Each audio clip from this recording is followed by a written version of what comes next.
Hi, it's Katrina. From terrorizing merchant ships to defying royalty, here are 9 of the most ruthless and feared pirates ever.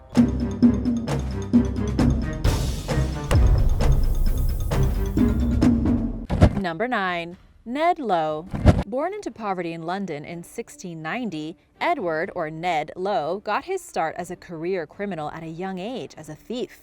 He emigrated to Massachusetts as a young man and lived there until 2 years after his wife died in 1719, at which point he became a pirate, operating off the New England coast, the Azores, and in the Caribbean. During his 3-year career, Lowe maintained a fleet of 3 to 4 ships.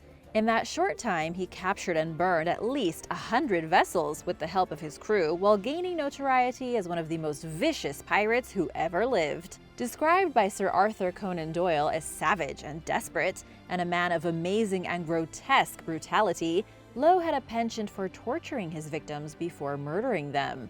In one of his most famous acts of cruelty, he slashed a Portuguese ship captain's lips off as a punishment for throwing treasure into the sea. He then reportedly cooked the severed lips and forced the captain to eat them, then proceeded to massacre the entire crew. Lowe also burned a ship's cook alive when he set fire to an unwanted vessel, describing the victim as a greasy fellow who would fry well. Despite not being very successful with his plundering, the notorious pirate is remembered for his horrifying violence, which earned him the label of a psychopath from historian Edward Leslie, who described Lowe's record as being rife with mutilations, disembowelings, decapitations, and slaughter. Number 8. Francis Spriggs. Francis Spriggs started his career on the sea as a quartermaster for the ruthless pirate Ned Lowe during the early 18th century. But a disagreement between the pair in 1724 over the disciplining of a crew member led Spriggs to desert Lowe during the night and branch out on his own. Flying a black flag similar to Lowe's, Spriggs and his crew set sail for the West Indies and immediately got to work capturing and plundering ships. And it appears as though Spriggs took a page out of Lowe's handbook when it came to torturing prisoners. In one bizarre incident, Spriggs looted a Portuguese ship and subjected its crew to a gauntlet known as the sweats, which involved lighting a ring of candles around the captives and forcing them to run around the ship's mast while poking at them with sharp objects. Then he set fire to the ship with the crew aboard. At one point, Spriggs had many of his prisoners taken ashore in the Bay of Honduras. Their injuries showed telltale signs of torture, and they were reportedly forced to eat plates of candle wax during their captivity. In one capture, Spriggs and his crew hoisted prisoners onto a ship's main or topsails and dropped them against the deck. Nobody knows the true extent of his career or what his ultimate fate was, but a royal pardon that Spriggs hoped to obtain from the British Crown never materialized. He evaded capture numerous times, while still terrorizing British ships. The last reports of Captain Spriggs came from 1725. He had taken more ships and was still at large. Number 7. Ching Shi.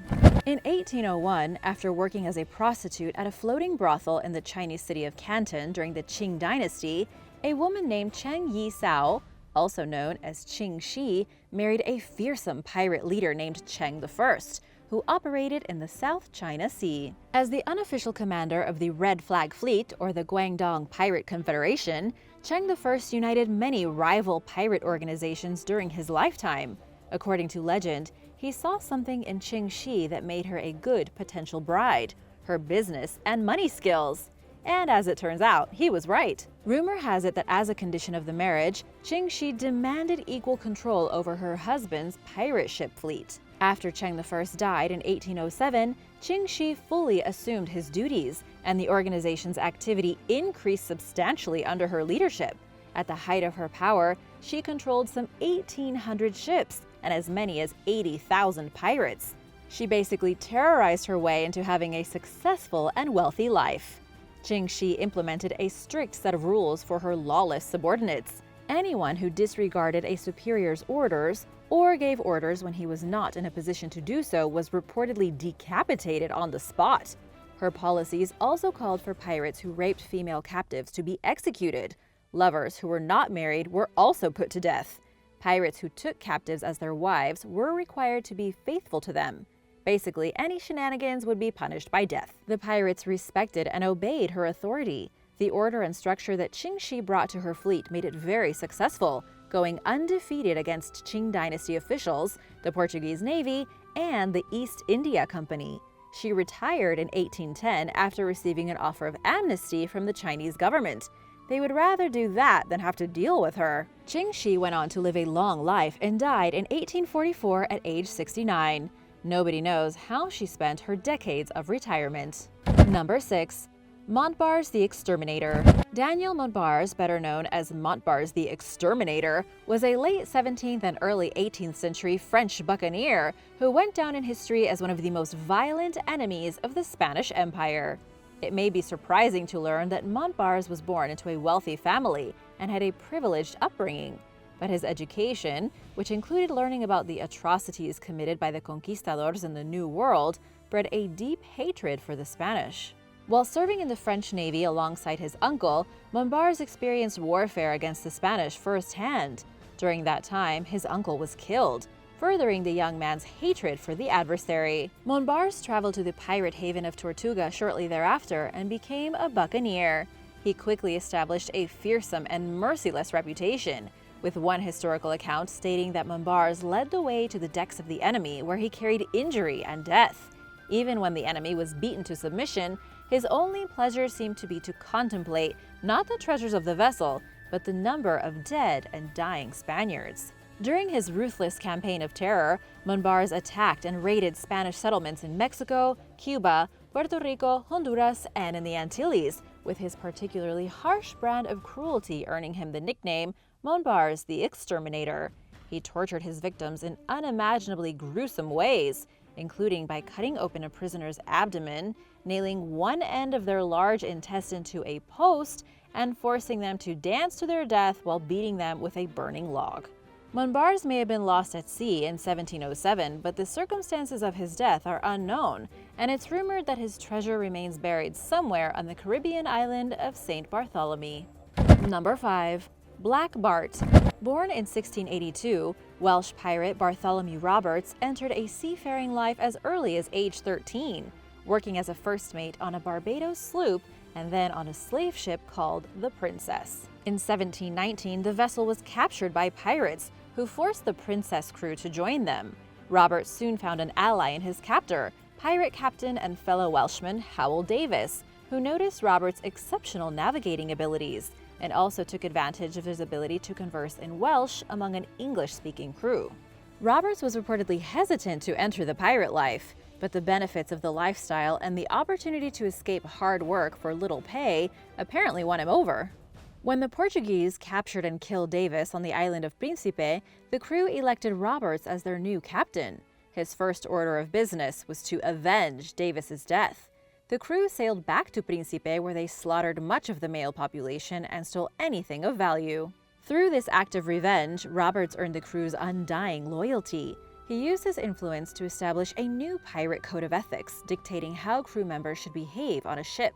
The rules included no gambling, no fistfights, an 8 o'clock curfew, a fair voting system, and more. When it comes to the number of vessels captured, Roberts is widely considered to be the most successful buccaneer of the golden age of piracy, a time period of rampant piracy that lasted from the 1650s to the 1730s. Between 1719 and 1722, he captured over 400 prizes off the Americas and the West African coast, earning himself the nicknames Black Bart and the Great Pirate. By 1720, Roberts had more or less caused maritime trade in the West Indies to grind to a screeching halt. But this seemingly unstoppable pirate met his fate in 1722, when he was killed in a battle with the Royal Navy ship USS Swallow. The governments of Europe had had enough. His death is said to have marked the end of the golden age of piracy. Number 4. Pirate Queen Grace OMalley. Grace OMalley was queen of the Irish OMalley dynasty, but she is better known as a 16th century pirate queen who spent nearly 4 decades plundering English ships on the high seas. O'Malley's family had built their wealth on both legitimate trade and piracy, so it was only natural for her to continue the legacy after her father died. Using her political knowledge to her advantage, she chose husbands who increased her power. When O'Malley's first husband died in an ambush in 1554 amid a power struggle for control of a castle, the mother of 3 inherited his fighting ships. She divorced her second husband in 1567 after just 1 year of marriage and took control of his assets while somehow keeping him as an ally. Although OMalley commanded a relatively small fleet of 20 ships, she wielded considerable power for a woman of her time, with hundreds of men in her charge at the height of her career. Her crews collected bribes from incoming ships as they entered the mouth of Clew Bay and granted them safe passage in return. When Elizabeth I came to power in 1558, she established a rivalry with OMalley in her attempts to gain greater control in Ireland. OMalley responded by attacking English ships along the Irish coastline, and she even successfully repelled an army that had been sent in to get her under control. In a shocking turn of events, OMalley resorted to diplomacy in 1584, when she sought Elizabeth I's support after newly appointed governor Sir Richard Bingham killed one of her sons, imprisoned another, and seized her assets. Elizabeth was surprisingly receptive to the offer and ordered OMalley's son to be released and for her land to be returned to her. In exchange for the help, OMalley agreed to use her seafaring and fighting skills to help defeat English enemies, such as the Spanish. She died in 1603, the same year that Elizabeth I died, as one of very few former enemies of the Queen who ever managed to get into her good graces. Number 3.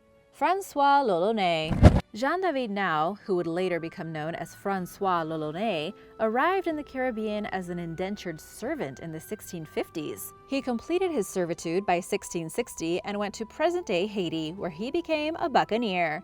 Lolone targeted Spanish ships and had a close call with death just a year or two into his career, when Spanish soldiers attacked his shipwrecked crew in Mexico. He narrowly survived by covering himself in blood and playing dead.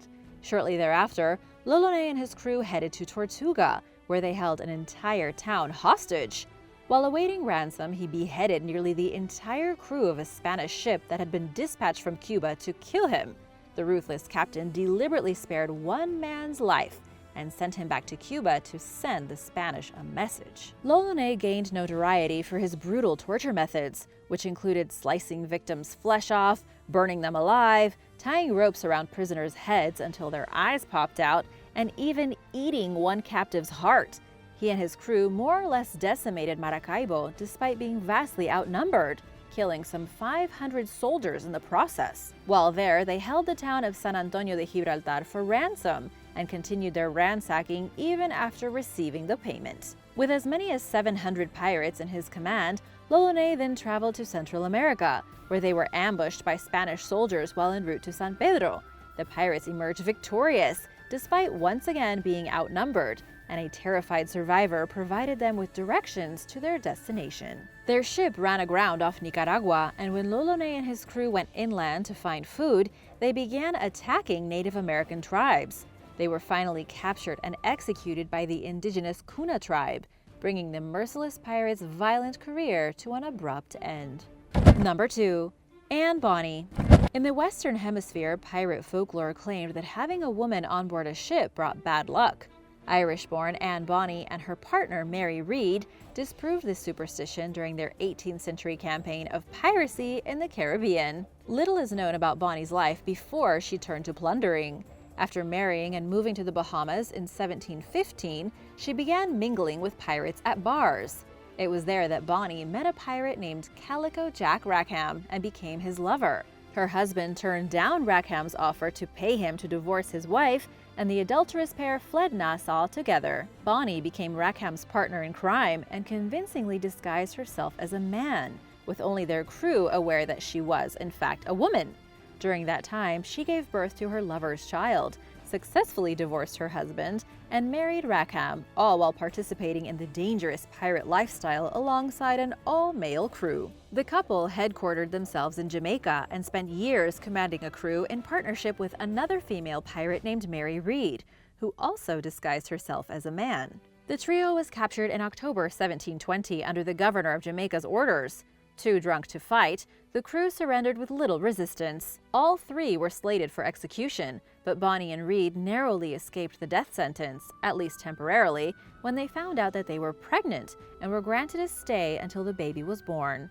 Bonny's last words to her husband were, "Had you fought like a man, you need not have been hanged like a dog." Reed died in prison, most likely from childbirth complications, and Bonny's death remains somewhat of a mystery today.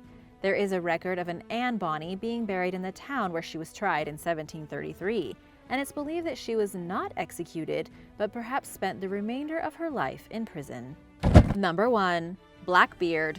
Blackbeard might just be the most feared pirate of the 18th century. The man behind the legend was named Edward Teach, or Theach. In his heyday, reports circulated of a huge man with fierce and wild eyes, a booming voice, and a thick, long black beard, as well as long black hair that he tied in ribbons. He himself helped spread rumors of his reputation, and he would also stick lit matches under his cap and in his beard, so he would be surrounded by a puff of smoke. No one really knows about his early life, although it's believed that he may have started out his seafaring career in the Royal Navy or as a sailor on a merchant ship. His family seemed to be wealthy and had a plantation in Jamaica, but what made him become a pirate? In 1715, a fleet of Spanish ships left Havana, Cuba for Spain, loaded with all kinds of treasure. They were caught in a huge hurricane, and the ships were wrecked off the coast of Florida. Over 1,000 sailors drowned, and it became a feeding frenzy for English pirates, privateers, and everybody else who came to loot the destroyed vessels. It is here that Blackbeard first appears in the historical record as a pirate. He gained a fearsome, murderous reputation, operating in the West Indies and off the North American East Coast. He joined a crew headed by Captain Benjamin Hornigold in 1716.